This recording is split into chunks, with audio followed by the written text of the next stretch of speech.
tourist asking for information at a tourist office. First, you will have some time to look at questions 1 to 4.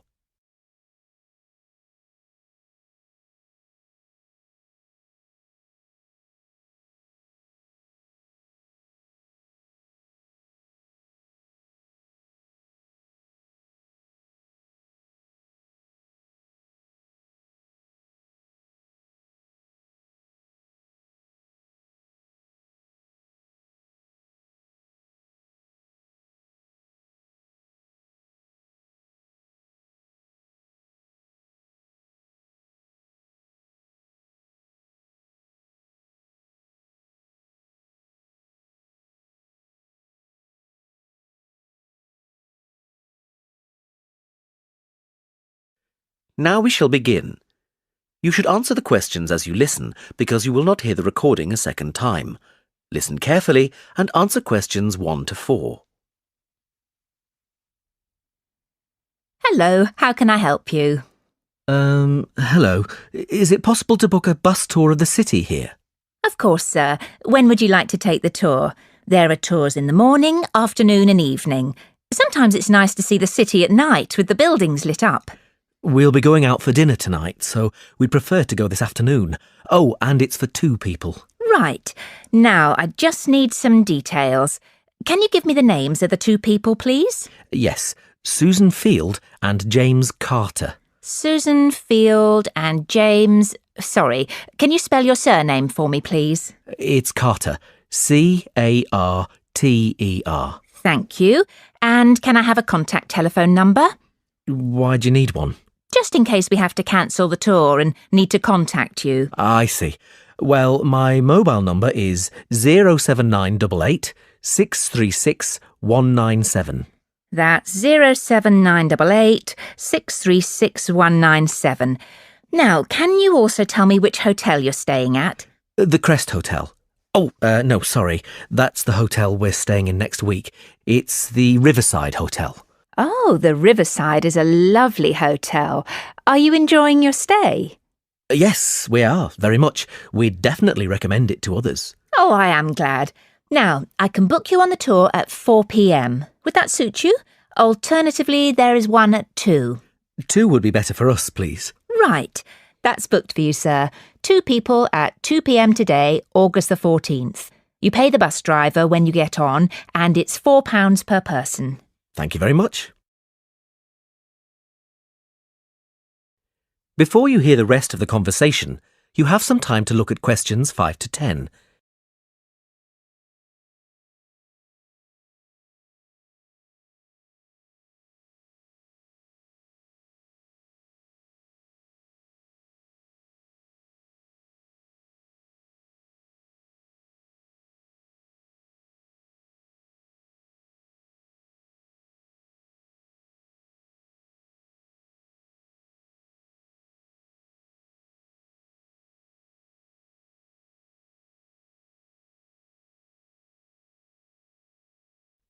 Now listen and answer questions 5 to 10.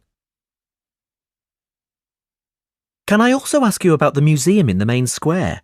I was reading about it in my guidebook and was shocked to see that the entrance price is £10. Why does it cost so much? Well, the museum has the largest collection of Latin American art in Europe. People come from all over the world to see it. But that's not the reason why it's so expensive to get in. You see, the building is very old and it needs repairs. The £10 ticket cost will go towards repairing the roof and the walls. I see.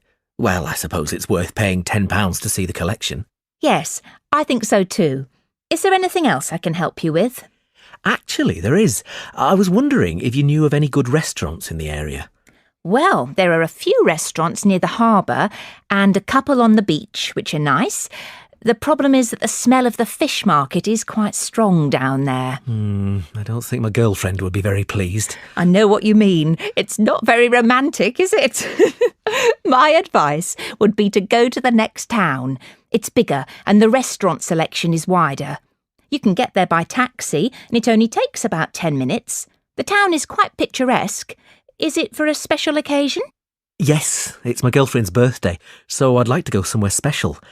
Do you know any of these restaurants well enough to tell me about them?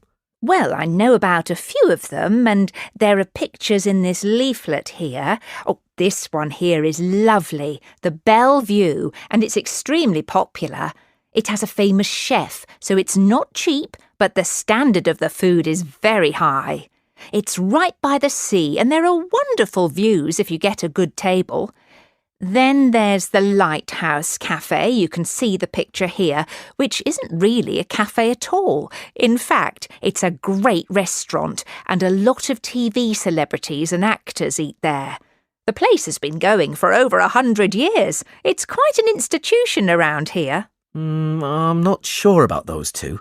They sound too expensive to me. I was thinking of somewhere small, not too upmarket, but with good food. In that case, what about Harvey's? The same family has run this restaurant for over a century, and it's reasonably priced and really popular with local people. Oh, and there's another family-run restaurant, Stonecroft House. New owners took over a month ago, and they're getting good reviews. There's a new chef there, and the food is meant to be very good. This leaflet has the contact details for all the restaurants, so you can just call them if you'd like to book a table. Great, thanks. You've been very helpful.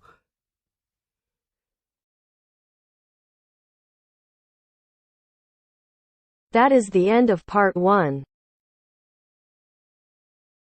You now have half a minute to check your answers.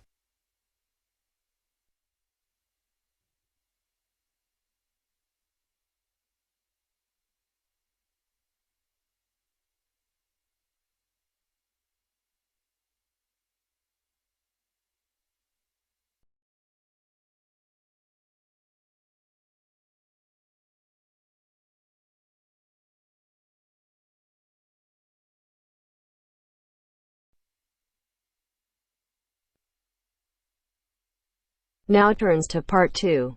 Part 2. You will hear an extract from a talk about employment interviews. First, you have some time to look at questions 11 to 14.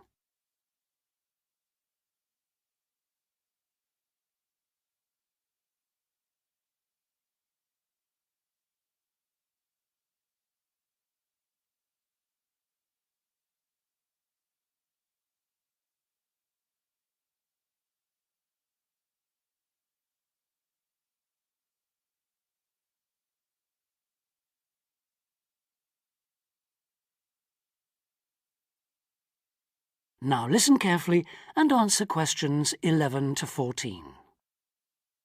Today I have with me Sandy Richardson of the local Workforce Center, and she'll be talking about that critical step towards the goal of employment, the interview. Sandy, what is an interview for, and what's the best way to approach it? A job interview is simply a meeting between you and a potential employer to discuss your qualifications and see if there is a fit. The employer wants to verify what they know about you and talk about your qualifications. If you have been called for an interview, you can assume that the employer is interested in you. The employer has a need that you may be able to meet, so it's your goal to identify that need and convince the employer that you're the one for the job. As everyone knows, interviews can be stressful, but when you're well prepared, there's no reason to panic. Preparation is the key to success in a job search, and you can begin by collecting together all the documents you may need for the interview, such as extra copies of your resume, lists of references, and letters of recommendation. You could also take some work samples, selecting from what you have designed, drawn, or written, for instance. And make sure you have a pen and pad of paper for taking notes. The next step is to find out about the post. The more you know about the job, the employer, and the industry, the better prepared you will be to target your qualifications. Always request a job description from the employer and research employer profiles at the Chamber of Commerce or local library. You could also try to network with people who work for the company or with employees of companies associated with it. The next step is to match your qualifications to the requirements of the job. A good approach is to write out your qualifications along with the job requirements. Think about some standard interview questions and how you might respond. Most questions are designed to find out more about you, your qualifications, or to test your reactions in a given situation. If you don't have any experience or skills in a required area, think about how you might compensate for those deficiencies. Before you hear the rest of the talk, you have some time to look at questions 15 to 20.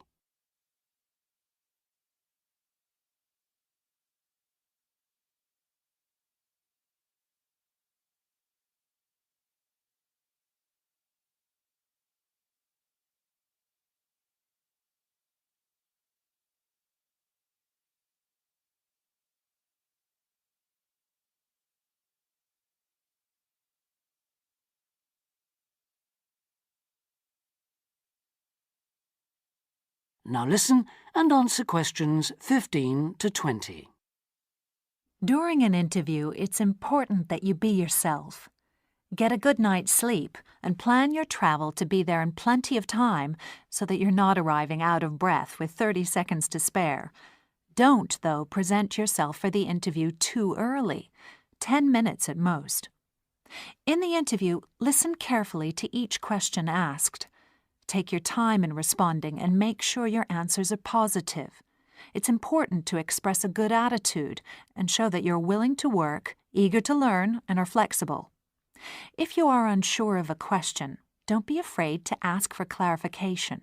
In fact, it's sometimes a good strategy to close a response with a question for the interviewer. In general, focus on your qualifications and look for opportunities to personalize the interview.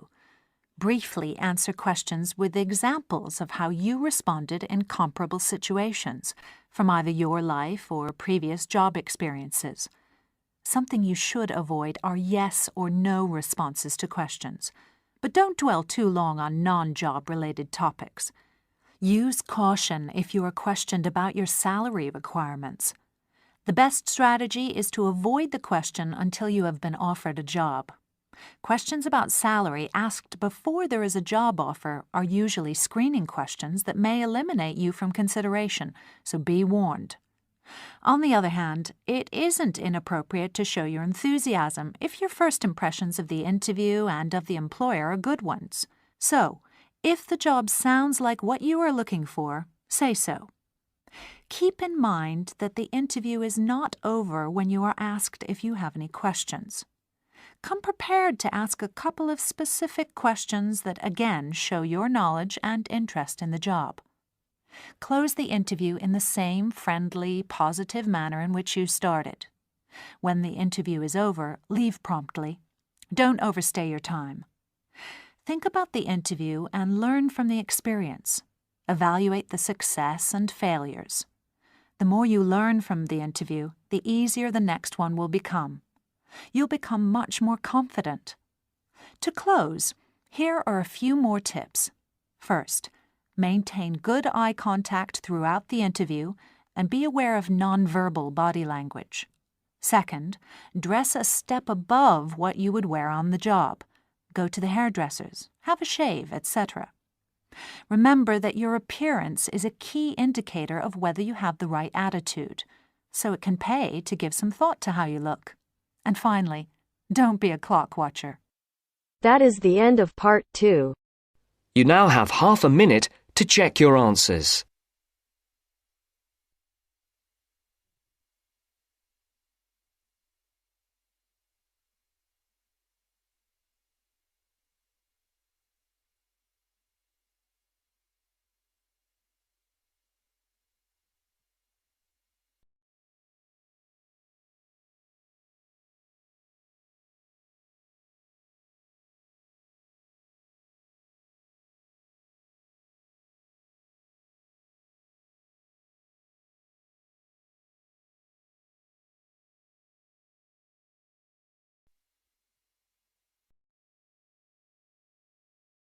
Now turns to part 3. Part 3. You will hear two students, Jenna and Marco, discussing a business studies project they have to do. You now have 15 seconds to read questions 21 to 24.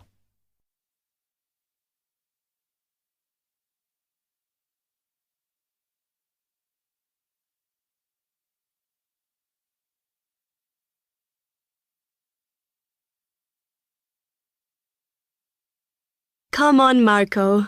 We've got to get on and sort out this project for Professor Buckley. Hang on. I want to make sure we've got all the information. Now, where are we? Well, today we need to sort out exactly what we're going to do and how we're going to divide the work up. Okay. How long have we got, by the way? The end of term is April 6th, and he said to hand it in on week 8, so that's March 25th at the latest, because the beginning of that week is the 21st, so not long. Right. Have you got the notes there? Yes. He wants us to do a fairly small-scale study, like the last one, on whether or not businesses were offering more benefits to staff. And we've now got to look at the rise in older workers. It should be fairly straightforward. Yeah, as long as we keep it small. Who's marking it? I don't know. Sometimes he gets the PhD students to mark it for him. Oh, actually, it just says here, a senior lecturer. I suppose it's too much for Professor Barclay to do them all. Yeah. Anyway, how are we going to go about this? Well, we have to decide how big we want it to be and who... Yeah, but I think we must sort out a timetable for the project.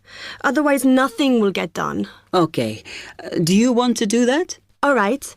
I'll do it as soon as we finish here. Before you hear the rest of the talk, you have some time to look at questions 25 to 30.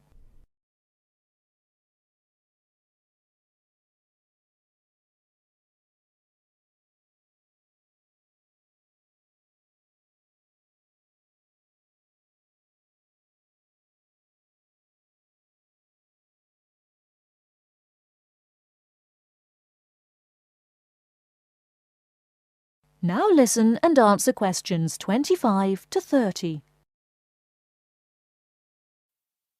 Okay. What do we have to do now for the project? What's the best way to go about it? Well, Professor Carter suggested we set up a focus group to get some in-depth interviews, but I think that'll take a lot of time. Yeah, I agree. If we did a focus group, we'd have to spend time deciding who to include in it, and it's not necessary to do one anyway. Oh, fine. And if you agree, I think we should get in touch with the businesses on the list Professor Carter gave us and ask them if they're prepared to participate. Sounds good. Then we can go there, give them questionnaires and collect them later. Exactly. Okay. Then do we need to book one of those study rooms in the library so we can work together to input the data? Perhaps not, as I guess just one of us could just sort it out actually. Yes, that would be easier. A lot of what we're doing is qualitative, so it'll be writing up rather than statistics. No software for that, I'm afraid. And I think it would look better if we had actual shots of some of the staff, because we're citing appearance as a factor in employability, aren't we? Yeah, okay. I'll factor that all in when I sort everything out tonight. I'm glad we decided to work together. I think it's going to work out well. Yes, well, given that we had to work in pairs on this project, I think we were right to choose each other. We complement each other academically, as we're each good at what the other isn't. In fact, we should have tried working together before. Yes. Now, how shall we split the work? I'll do the analysis, shall I? Oh, okay. It's just that it might be faster, because I'm used to doing it. Although your English is better than mine. I need more practice at reading, really. Okay, I'll do the presentation then, if that's okay with you. Yeah, sure. I don't mind speaking in public, but I hate preparing all the notes for them. The thing is, the tutor said one person should do the whole presentation, and he said he expects me to do it because I haven't done one yet. No, that's fine. Now, let's see.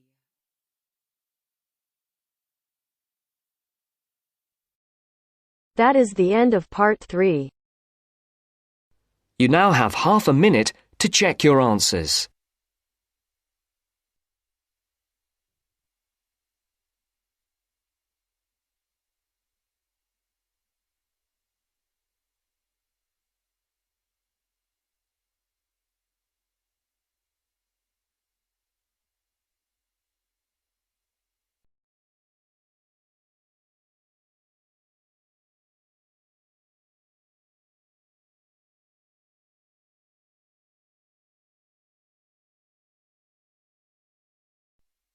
Now turns to Part 4. Part 4. Now listen to the second part of the lecture. As you listen, complete the notes below. First, you have some time to look at questions 31 to 40.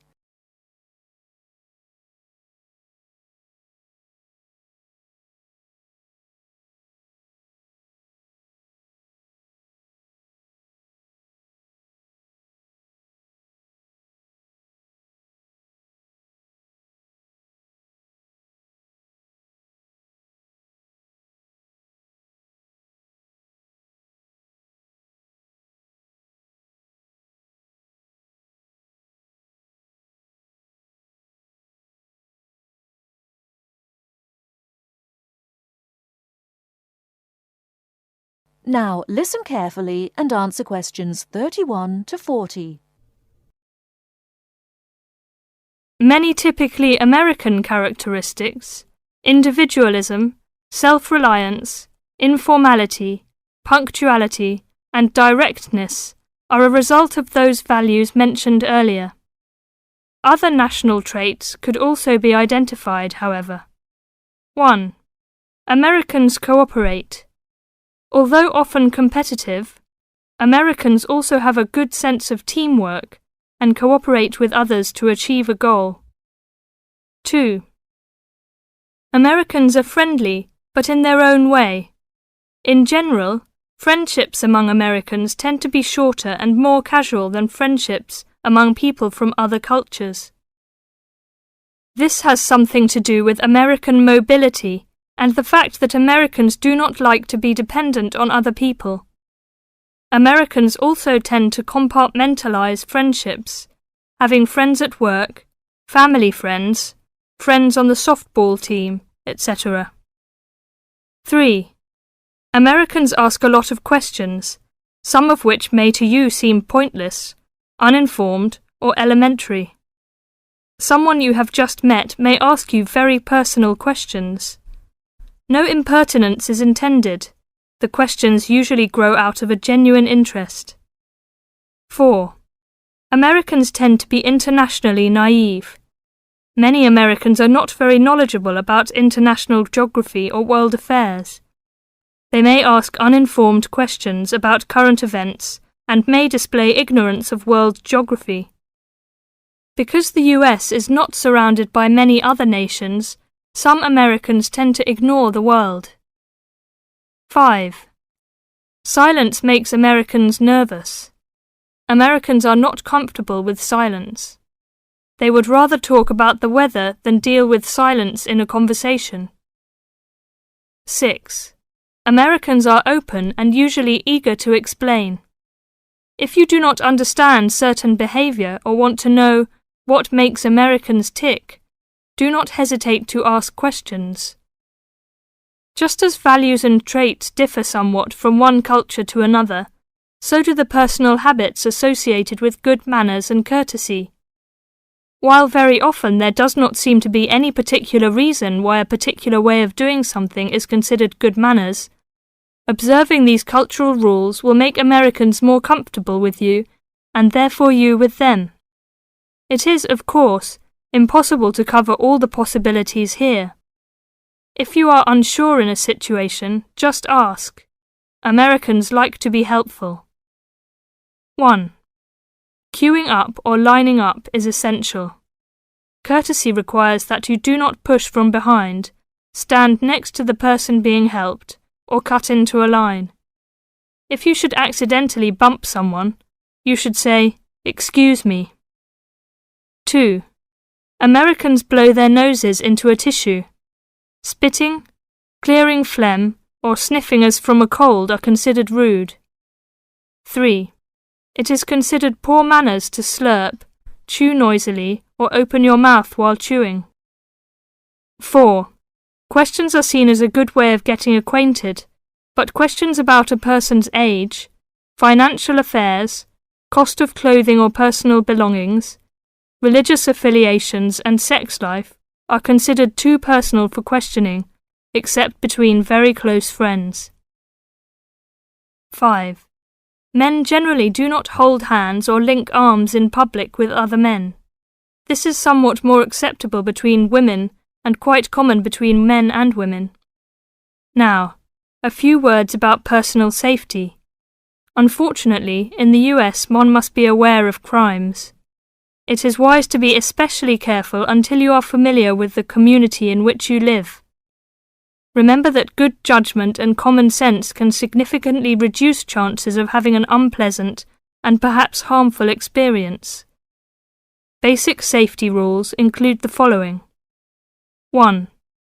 Do not walk alone at night. 2. When you leave your room, apartment, or automobile, make sure that all doors are locked and all windows are secured. 3. Do not carry too much cash or wear jewellery of great value. 4.